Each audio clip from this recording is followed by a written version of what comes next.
but they do get the best game that I played, and they do get the best controller at E3. Now, when it came to PlayStation 3, I did get some looks at it. Um, One of the games that looked really crisp so early on was Warframe. They did have the multiplayer going on, but I believe this was it was a multiplayer setup with bots, so each individual person didn't fight against anybody else. But the game itself looked really crisp. It looks sharp, and this is early on, and it looks fantastic. I was about to say effing fantastic, but I'm trying to keep that cussing to a minimum. It looked fantastic, and that's all I can really say about it. It looked really, really sick. If you're into those type of games, that's probably one of those you should keep your eye on. The game that I actually did get to try, because everything else had a line, except for this, was Octodad Deadliest Catch. Um, it's a squid, man. Basically, the shoulder buttons control each limb of Octodad, and you have to try to look as human as possible while traversing in a world that is unfamiliar to you. It's a stupid fun game. The intro alone didn't give me enough of what I actually needed to grasp the game, but it did give me the rundown of the basic mechanics. This is going back to Warframe, I believe. So, yeah, Octodad was the one, and that is where I actually got my hands on with the PlayStation 4 controller, and that's where I'm a little bit disappointed at it. I fear to say I believe it had the worst controller out there. Again, it's not a deal breaker, but when you spend so much time with a controller, the fact that I have to get used to a different type of just feeling in my hands is something that I don't really like as a person of my age already, at my mature age of 30. I don't like change. Change is scary. And the fact that they're making the controller smaller, I do have like these big fisty hands, not really long fingers, but just my fists are really wide. So it needs to fit in there, and unfortunately it doesn't. Some of the other games that I spotted out was Ninja Gaiden. Yeba. I'm gonna say Ninja Gaiden Yeba. It's a cel shaded Ninja Gaiden from Koei Tecmo. It's fucking Ninja Gaiden. Oh, there we go. I cussed. It's Ninja Gaiden Z. Cell shaded. The game looked bloody. It looked gory. It looked awesome. I have no details at this point because it is a game that I have not kept up with, and up until this point, I literally have not looked at this footage because that's how busy I've been with everything. But this game looks fantastic. It looks bloody. It looks great, and it's Ninja Gaiden or Ninja Gaiden, whatever you guys want to call it. That is the ninja that this is. I mean, come on, you have a monster strolling up in the car. That's awesome. And the Square booth was again my favorite.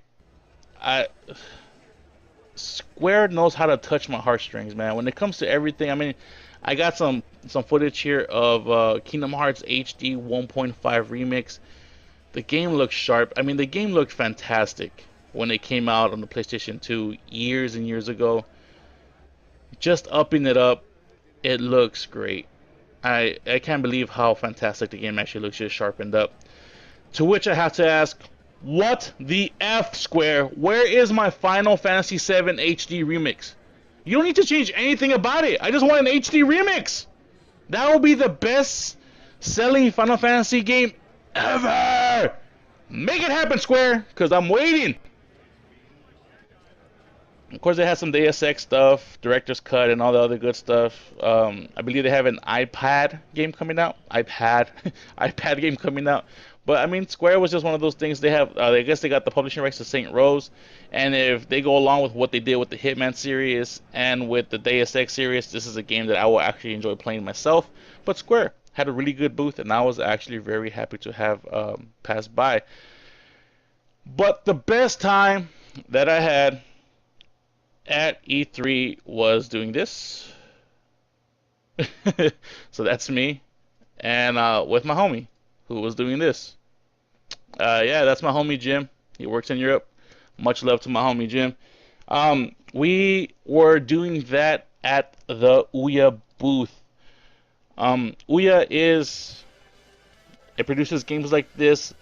It is a independent developer's dream. The SDK to develop for the Ouya is free. the specs of the console itself. Actually, the console just released last month. The specs of the console itself are shit. You know what? We can discover this together. And you guys can hear really bad Fallout Boy music in the background because they had a DJ spinning. You know, that's not their fault.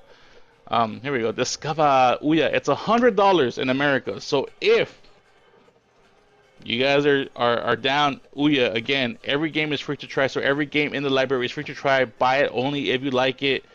Has HDMI out. Does 1080p. Geez, where are the specs? Darn it.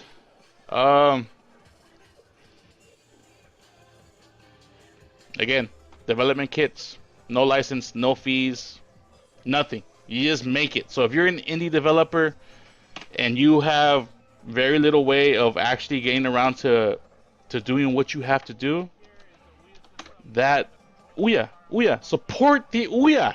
Like you have to. Well, you don't have to, but I mean, come on. Like, what are you waiting for?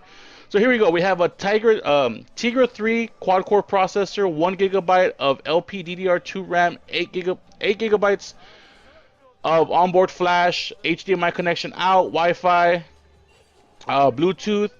You also have the whole enclosure thing. $99. The controller is right here. And to be honest, this controller did feel slightly better than the PS4 controller. I'm sorry to say, that's the one thing that stuck with me from PlayStation. Despite everything that I'm looking forward, the games and everything that's just so kick-ass, I have to say I was very, very disappointed in the PlayStation 4 controller. And this is me being a hardcore Sony fan, people. I was very disappointed in the PlayStation 4 controller, just the actual feel in my hands. It runs Android 4.0, so it does have a custom TV UI, which will be 3D.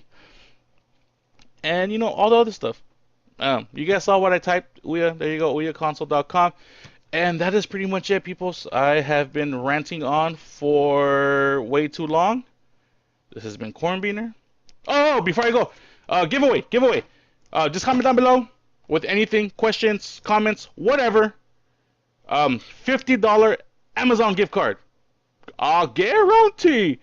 So let's do that.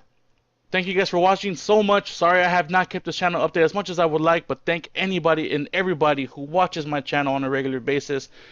It means so much to me, even now, almost 2 years later. Thank you guys so much for all the support. And yeah, so that's going to be it. This has been Cornbeaner. Take care, and I'll see you guys next time. Bye.